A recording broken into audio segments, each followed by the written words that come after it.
श्री शिवाय नमस्तुभ्यम। हर हर महादेव। हम सबको पता है कि हम सबके प्यारे गुरुजी पूज्य गुरुजी पंडित प्रदीप जी मिश्रा जी ऑनलाइन पूजा करवा रहे हैं, जो कि 2 अगस्त शुक्रवार शाम शिवरात्रि पर होगा। और काफ़ी ज़्यादा लोग परेशान हैं कि जो भी चीज़ हम चढ़ाएंगे पार्थिव शिवलिंग पर, जैसे कि मिठाई हो गया, फल हो गया, इनका हम क्या करें। क्या मिठाई को, फल को हम अपने घर में प्रसाद के तौर पर क्या खा सकते हैं, क्या किसी को देना है, क्या इनका विसर्जन करना है। जो चीज़ें हमने चढ़ाई थी उनमें से कौन सी चीज़ों को हमें अपने घर में रखना है और कौन सी चीज़ों का विसर्जन करना है, पूरा विस्तार से बताएंगे। वीडियो को पूरा देखिएगा, अंत तक देखने की कोशिश कीजिएगा। पूज्य गुरुजी पंडित प्रदीप जी मिश्रा की कथा से सुन करके, समझ करके आपको समझाने का पूरा प्रयास करूंगा। परंतु उससे पहले अगर आप भी महादेव के सच्चे भक्त हैं तो कमेंट बॉक्स में हर हर महादेव जरूर लिखें। तो चलिए बात करते हैं कि पार्थिव शिवलिंग की पूजा के समय जो हम सामग्री शिवलिंग पर समर्पित करते हैं उन सब का हम करें क्या। सबसे पहले बात आती है मिठाई की। पार्थिव शिवलिंग की जब हम पूजा करते हैं तो हर ब्राह्मण या फिर पूज्य गुरुजी भी अपनी ऑनलाइन पूजा में कहते हैं कि आप पार्थिव शिवलिंग पर मिठाई चढ़ाइए और फल चढ़ाइए। तो आपको करना क्या है, जब आप उसी थाली में, उसी बर्तन में जब शिवलिंग की पूजा करेंगे तो सभी चीज़ें उसी में होगी, दूध भी उसी में होगा, जल भी उसी में होगा। तो आपको करना क्या है, थोड़ा सा टच करवा के आप मिठाई को और फल को उसी पात्र में नहीं रखना है, उसी दूध में नहीं रखना है। आपको अलग से कोई बर्तन लेना है और उसमें शिवलिंग पर टच करवा के आपको मिठाई और फल उसमें डाल देना है। इस तरीके से आपको पार्थिव शिवलिंग पर मिठाई और फल समर्पित करना है।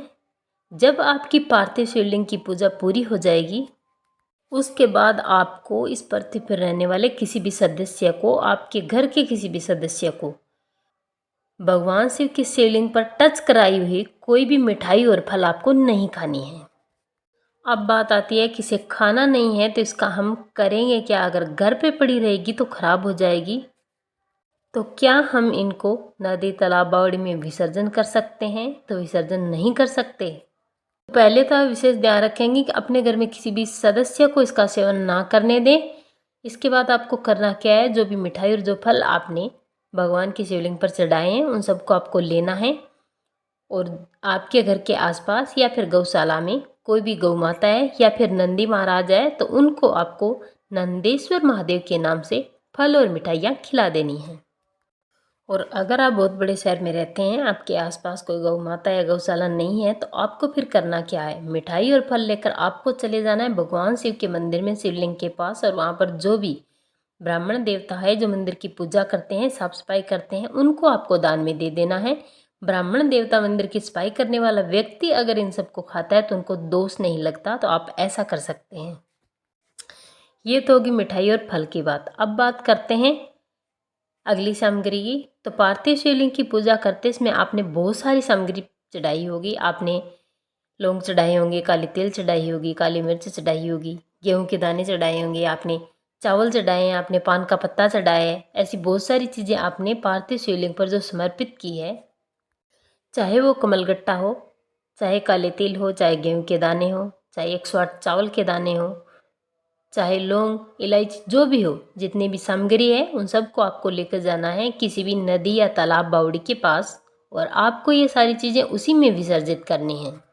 पार्थिव शिवलिंग के साथ ही आपको इन सारी चीज़ों का विसर्जन कर देना है। और अगर आपके घर के पास नदी, तालाब, बावड़ी कुछ भी नहीं है तो आपको क्या करना है, तो आपको एक छोटी सी बाल्टी में पानी डालना है और इसी में पार्थिव शिवलिंग के साथ सारा का सारा सामान आपको विसर्जित कर देना। विसर्जित करने के बाद आपको किसी भी बेल वृक्ष के पेड़ के नीचे इस बाल्टी का पूरा पानी और सारी सामग्री आपको विसर्जित कर देनी है। इस कार्य को पुरुष, स्त्री कोई भी कर सकता है, कुंवारी कन्या भी कर सकती है, इसके लिए कोई रोक टोक नहीं है। कोई भी शिवलिंग की पूजा कर सकता है और कोई भी इसका विसर्जन कर सकता है। पार्थिव शिवलिंग का विसर्जन हम 3 पेड़ों के नीचे कर सकते हैं। 3 पेड़ों का प्रमाण दिया गया है। पहला है बेल वृक्ष, दूसरा है पीपल और तीसरा है वट वृक्ष। तो इन तीनों में से किसी भी पेड़ के नीचे आप इसका विसर्जन कर सकते हैं।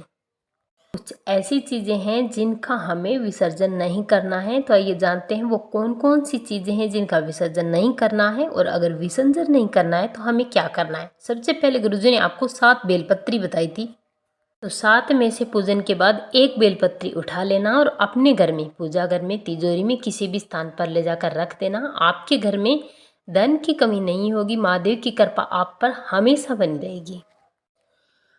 अब बात आती है सुपारी की। तो पूज्य गुरु जी ने इस बार की लिस्ट में 3 सुपारी बताई थी, तो उनमें से 2 सुपारी आपको वट वृक्ष के नीचे ले जाकर रख देनी है और 1 सुपारी आपको अपने घर में पूजा स्थल में रख देनी है। अब बात आते हैं नारियल की। तो पूज्य गुरु जी ने अपनी किसी भी लिस्ट में नारियल नहीं बताया था, तो नारियल का आपको क्या करना है, नारियल पर आपको कलावा लपेटना है अच्छे से, श्री शिवाय नमस्तुभ्यं मंत्र का जाप करते हुए, और सुबह 10 बजे से पहले अपने घर के सारे सदस्यों के हाथ से टच करवाना है, अपने घर में एक बार घुमाना है और ले जाकर आपको पिंपल वृक्ष के पेड़ के नीचे रख देना है। अगर आप ये नारियल वाला उपाय करते हैं तो इससे आपके घर के पितर दोष समाप्त हो जाते हैं, हर प्रकार के दोष और रोग कष्ट आपके घर से दूर चले जाते हैं। जितनी चीज़ें मुझे पता थी उतनी चीज़ें मैंने आपको समझाई हैं, परंतु एक बात का विशेष ध्यान रखिए, जितने भी चीज़ें हैं खाने वाली जैसे फल और मिठाई, वो आपको नदी, तालाब, कुआं, बावड़े में विसर्जित नहीं करनी है। सिर्फ और सिर्फ आपको इसे दान देना है, गौ माता को खिलाना है, और जो चीज़ें चढ़ाई जाती है उन्हीं चीज़ों का आपको विसर्जन करना है, जैसे गेहूं के दाने, चावल, तिल, इन्हीं चीज़ों का विसर्जन करना है। और जब आप शिवलिंग विसर्जन के लिए जाएं तो आपको एक बात का विशेष ध्यान रखना है कि शिवलिंग के उस पात्र को जब आप विसर्जित करेंगे तो विसर्जित करते समय आपको शिवलिंग की जो जलाधारी है जिसका मुंह उत्तर की ओर हमेशा रहता है, और जब आप पूजा करेंगे तभी शिवलिंग की जलाधारी का मुख उत्तर की तरफ होगा, तो विसर्जित करते समय आपको ध्यान रखना है शिवलिंग की उस जलाधारी का मुख आपको अपनी ओर करना है, और अपनी ओर करते करते आपकी जो भी मनोकामना है, जिस भी मनोकामना के लिए आप पार्थिव शिवलिंग का निर्माण कर रहे हैं, पूरी श्रावण आप व्रत उपवास कर रहे हैं, आपको उसी मनोकामना को करते हुए, महादेव का स्मरण करते हुए, श्री शिवाय नमस्तुभ्यं मंत्र का जाप करते हुए शिवलिंग का विसर्जन करना है। यकीन मानिए, पूज्य गुरु जी कहते हैं कि जो व्यक्ति पूरे मन से पार्थिव शिवलिंग की पूजा करता है और अगर इस प्रकार से अपनी मनोकामना करके विसर्जित कर देता है, तो महादेव उसकी कोई भी मनोकामना अधूरी नहीं रखते। पूरे विश्व भर में पार्थिव शिवलिंग की पूजा की जाएगी। पार्थिव शिवलिंग की पूजा करते समय आपको अपनी मनोकामना करनी है। जो भी व्यक्ति पार्थिव शिवलिंग की पूजा करता है, महादेव उसकी सारी मनोकामनाएं शीघ्र ही पूर्ण कर देते हैं। तो आप विशेष ध्यान रखें, कोई गलती ना करें। जो पूज्य गुरु जी ने अपनी लिस्ट में सामग्री बताई है, उन्हीं सामग्री को आप महादेव की शिवलिंग पर समर्पित करें, और जैसा जैसा विसर्जन की विधि बताई है वैसे वैसे आपको विसर्जित करना है। और आपको शिवलिंग आज पहले से ही बना लेना है, क्योंकि 1 घंटे के समय में आप शिवलिंग नहीं बना पाएंगे। बस आपको सिर्फ पूजा करनी है पूरे तन मन से। अगर आप मन से पूजा करेंगे तो महादेव आप पर कृपा हमेशा बनाए रखेंगे और आपकी पूजा स्वीकार की जाएगी। हर हर महादेव। शिवरात्रि की आप सभी को बहुत बहुत बधाई।